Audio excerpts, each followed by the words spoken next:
2024 Subaru Crosstrek Wilderness, the third and hopefully not final installment of this family of adventurous Subarus. And really all Subarus except for the BRZ are pretty adventurous, but this just kind of ratchets it up, and I would really like to see this continue throughout the lineup. The Ascent would be a really good option.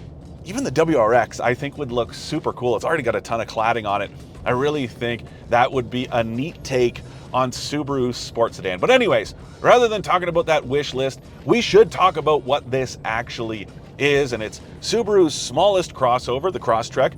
It's just got a bunch of stuff that makes it a better adventure companion. So it's got more body cladding, more ride height, better tires, just really looks cool, but it's also got all kinds of practicality. Now, the Wilderness does sit at the top of the lineup, and that poses a little bit of a problem in my opinion, because if you take a look at the Outback and the Forester, both of those came before this, and both of those weren't the top trims. So they were a little more affordable in the grand scheme of things, whereas this sits at the very top of the lineup, and that means it's more expensive than the limited trim. I really thought it was going to slot in just below that at about 36 grand before freight and tax, but that's not the case. This thing's 38 grand or so, which means you're going to pay $40,000 before the government gets its share, and that makes this a very expensive subcompact crossover. I do have an issue there, but I don't have a problem with all the stuff it comes with. All that stuff I just ran through, plus the basics. Let's be real, you are not going to be taking this thing off-roading, especially not all the time, so you want this to be a good daily driver, and it's got a heated steering wheel, heated front seats, decent stereo, this big touchscreen with wireless Apple CarPlay and Android Auto connections, the stuff you want in an everyday vehicle. There's dual zone automatic climate control, but then it's got that added stuff that helps out when it's time for adventure, which is what we are about to go do. Have I ever seen a Subaru off-road? Absolutely, my old Outback included. Is this more gnarly than most Subaru owners are probably willing to get? Yes, but then it's also more gnarly than most Jeep owners are even willing to get. Yes, I am going to throw that out there. It's not an insult. I understand it, especially if it's your daily driver. But the point is, this is a very capable vehicle, and the regular Crosstrek is more than capable of a lot of stuff. It can get out there. It's got 220 millimeters of ground clearance. It's got full-time all-wheel drive. It is more than up to most challenges, so adding a bunch of extra parts that make it even more capable, well, go figure, I'm able to conquer some pretty rough stuff. Now, to give you guys an idea of the type of trail I'm on a scale of 1 to 5, this is a 3, so pretty challenging stuff. Of course, there's a lot more, and this is still a subcompact crossover.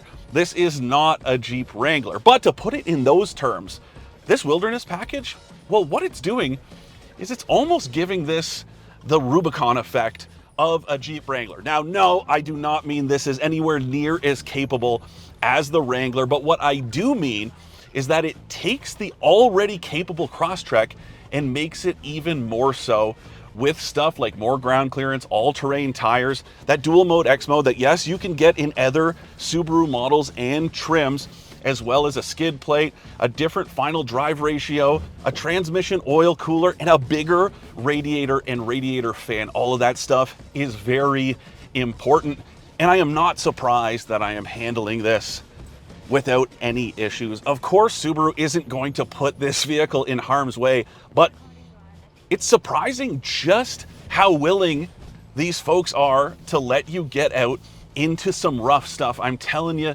not many automakers would be down with this with their vehicles, but Subaru has all the confidence in the world, and I have an awful lot of confidence out here too. So there you have it. The Subaru Crosstrek Wilderness can more than hold its own out on the trail. And somebody asked me if I was surprised at how it handled itself. And really the answer is no. I mean, I'm impressed with the capability, but I'm not surprised given Subaru's track record of building these very capable vehicles. And honestly, it reminds me that Subaru can still have fun. It's not as serious as you might think. It's sort of like in the early 2000s when you could get those legacy sedan and wagon B-spec models that were really cool, turbocharged. There used to be the Subaru Forester XT. You could get that with a manual and a turbo engine, and of course the WRX and WRX STI. But moving away from the performance heyday and getting into this adventure heyday, I think the time is right. And if you don't need a vehicle as big as the Forester or the Outback, this is a very good option. It can also tow as much as that turbocharged Outback, 3,500 pounds, thanks to that bigger radiator, as well as the fan and that transmission oil cooler. All of that stuff is really cool. Now, would I be comfortable strapping a 3,500 pound trailer to the back of a subcompact crossover? Maybe not, but the point is you can do it, and it just really makes this thing that much more convenient, that much more practical, no matter what you want to do. The big sticking point for me really is that price point.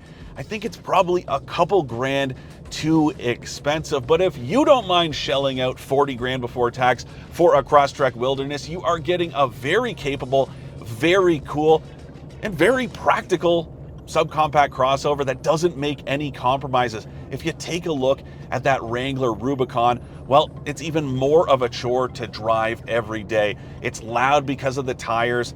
It really wanders out on the road. It really does feel compromised, whereas this doesn't. Yes, the tires are noisier than in the regular Crosstrek, but other than that, this thing is a perfectly fine daily driver that is ready for weekend adventure.